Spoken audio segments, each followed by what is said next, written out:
पड़ रहा है। ये वाला सवाल बहुत ही ज्यादा लाइक्ड है, 2000 से ज्यादा लोगों ने लाइक किया है। Do you believe in God? If yes then is it formless और not? Do you believe in any religion?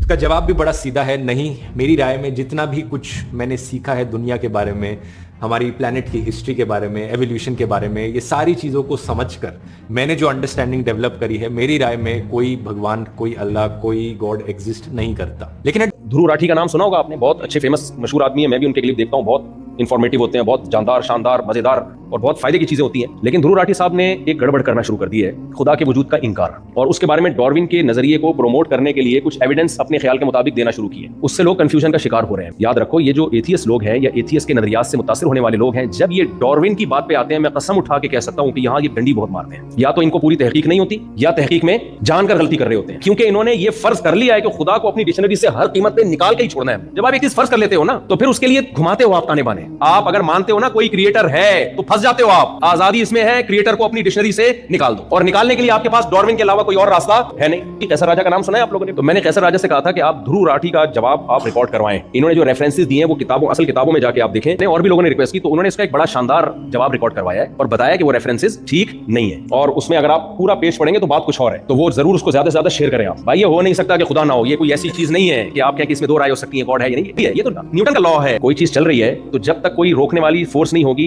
क्या वो रुकेगी? वो चलती रहेगी। और जो रुकी हुई है, जब तक उसको उसमें मूवमेंट पैदा करने वाली कोई चीज ना हो, तो वो हमेशा क्या रहेगी? इससे पता चलता है कि इस मादे में चेंजर के बगैर चेंजिंग मुमकिन नहीं है। बताओ, चेंजिंग ज्यादा मुश्किल अमल है या क्रिएशन ज्यादा मुश्किल अमल है? वजूद में आना ज्यादा मुश्किल है। तो जिस मादे में चेंजर के बगैर चेंजिंग नहीं हो सकती, वो कमबख्त खुद से वजूद में कैसे आ गया? यहाँ एक पुराना घिसा बैठा सवाल किया जाता है कि फिर खुदा कैसे है? भाईजान, न्यूटन ने खुदा के बारे में कोई लॉ पेश नहीं किया, सही है ना? उसने इस कायनात के बारे में कानून पेश किया है। खुदा तो हमारी अकल से बालातर है, उसके बारे में तो फिजिक्स के लॉ उस पर अप्लाई होते ही नहीं है। इस कायनात को तो हम जानते हैं, हमें पता है भाई, यहाँ कुछ किए बगैर नहीं होता, खुद से कुछ भी नहीं होता यहाँ पे।